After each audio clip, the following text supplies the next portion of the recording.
Let's be real. We spend a huge chunk of our lives online, clicking, sharing, connecting. But have you ever really stopped to think about the invisible rules that are running the whole show? Well, that's what we're going to do today. We're going to unpack the legal and ethical maze of our digital lives. So, I want to kick things off with a question for you. Just think about your day so far. Did you check your email? Maybe scroll through some social media? Order food online? Okay, now, how many contracts do you think you signed while you were doing all that? 1? Maybe 2? Or none at all? The answer? Well, it's probably going to surprise you. It's likely way more than you can even count. Why? Because every single time you tap that little I agree button on a new app or website, you are in fact entering into a legally binding contract. So that brings us to our first big topic. What in the world is hiding behind that I agree button? Think of it as the invisible handshake you make with every single digital service you use. It's called the Terms of Service. The Terms of Service, or TOS for short, is basically the rulebook. It's the official agreement that spells out what a company, say a shopping site like Daraz or a delivery app like Foodpanda, promises to give you, and what you, the user, promise to do, or, more importantly, what you promise not to do in return. Honestly, the best way to wrap your head around this is to think of it like a digital rental agreement, right? When you rent a house, you have to agree to the landlord's rules to live there.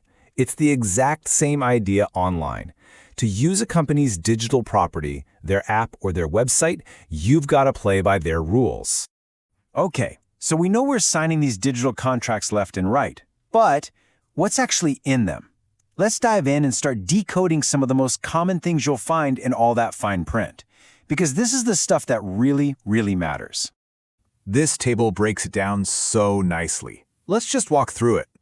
First up, user obligations. This is basically your promise to be a good user. So, for example, not using your personal ride-sharing app to run a commercial business. Next, limitation of liability. This is the company saying, hey, if our online banking app is down for an hour, you can't sue us for it. Then you've got intellectual property. Put simply, their stuff is their stuff. You can't just copy and paste an entire news article and claim it as your own. And finally, termination of service. This is a big one. It gives them the right to kick you off their platform if you break the rules, like if you're spreading misinformation. And listen, these aren't just some empty threats about losing your social media account. Breaking these rules can have some serious real-world consequences. As our source material points out, you could actually be fined, sued, or banned for good from a service. Now that we have a better handle on the rules, let's talk about the risks. Because the digital world isn't just about agreements, right? It's also this massive obstacle course of security threats that we all have to learn to navigate. First on the list is phishing. This is the classic con artist trick of the digital age. You get an email that looks exactly like it's from your bank, telling you to click a link and confirm your details. The website looks totally legit, but it's a fake, and it's designed to do one thing: steal your password and your money. And then there's spyware. I mean, the name pretty much says it all. This is nasty software that, well, spies on you. It can sneak onto your phone or computer when you download something from a shady source, and then it just sits there in the background, secretly watching and recording everything you type and do. And if you're sitting there thinking, oh, I'd never fall for one of those, think again. This statistic is just staggering. Over 90% of phishing attacks are so well designed that they look like they come from trusted companies we all know and use. That's what makes them so incredibly dangerous. So how do we fight back? The good news is, you can build your very own digital shield. First things first, activate the spam filters on your email. Let the computer weed out the junk for you. Second, get some good antivirus software installed. It's like having a security guard for your computer. And third, and this is a simple one, always check for that HTTPS and the little padlock icon in the website address bar before you type in any personal info. So far, we've talked about personal rules and personal risks, but there's a much bigger, more societal issue going on. For a lot of people, the biggest challenge isn't cybersecurity. It's just being able to get online at all.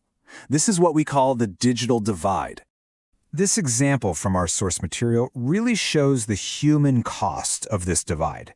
When the pandemic hit and suddenly every classroom was online, students in rural areas or from low-income families who didn't have a computer or reliable internet, they were just left behind. The classroom door was basically shut on them, creating a huge hurdle for their future. And that, right there, is the digital divide in a nutshell. It's the gap between the haves and the have-nots of the online world.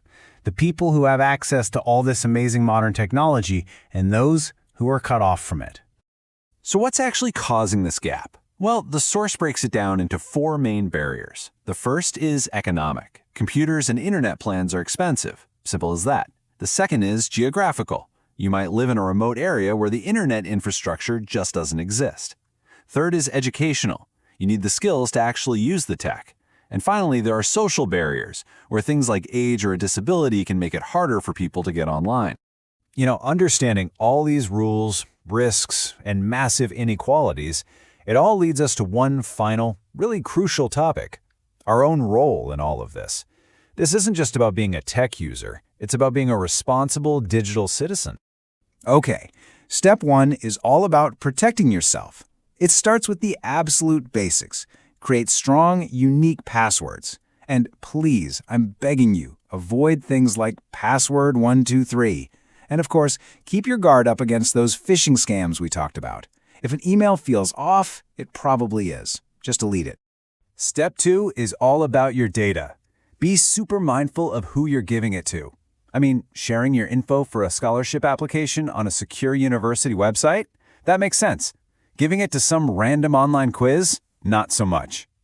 It's also so important to know your rights, like the ones that are protected under data protection laws. And step 3 is about respecting other people. Just because something is online doesn't mean it's a free-for-all. Always respect the copyright on photos, videos, and articles. And if you use someone else's idea in your own work, you've got to give them credit. That's the heart of avoiding plagiarism.